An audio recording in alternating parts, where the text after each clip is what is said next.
was asked about Mandelson again and talked about protests in London. What is he scared of? What is he hiding?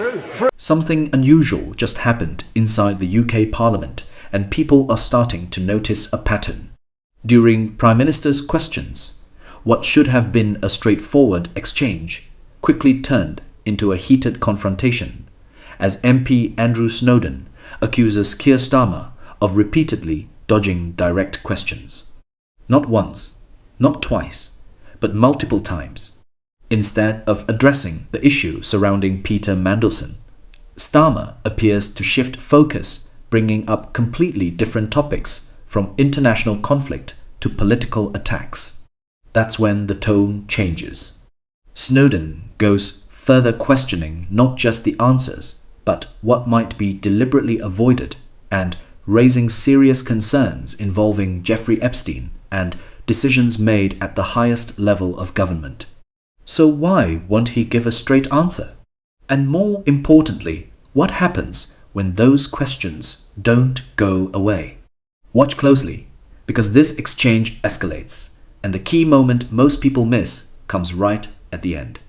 If you think people should see what's happening inside Parliament, like, share, and subscribe, because the more this spreads, the harder it is to ignore. Snowden. Thank you very much, Mr. Speaker. Every week the Prime Minister comes here and reads out this pre-scripted nonsense that bears no resemblance to the questions he's actually asked. The Leader of the Opposition asked him about Peter Mandelson and he answered about the war in Iran. The Leader of the Opposition asked him about Mandelson again and he answered with an attack on the Shadow Justice Secretary. He was asked about Mandelson again and talked about protests in London. What is he scared of? What is he hiding?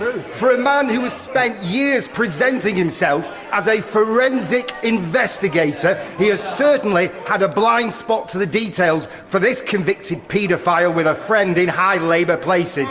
So I shall ask him again, when he found out that Lord Mandelson had an ongoing relationship with the convicted paedophile Jeffrey Epstein, did he speak to him personally before appointing him ambassador to the United States? Mr. Speaker, we've set out the process. It is being put before the House. But I know why they don't want to. They don't want to talk about the war because they supported going into the war without thinking through the consequences. That is a huge error of judgment. I realise they don't want to talk about it ever again. I'm not surprised.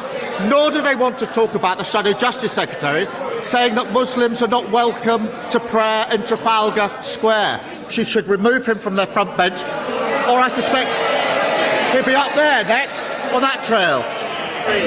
If you want the truth to reach everyone, like this video, share it with your friends, and hit subscribe. Ahmad, don't miss out. Subscribe now to stay informed and see what others are trying to hide.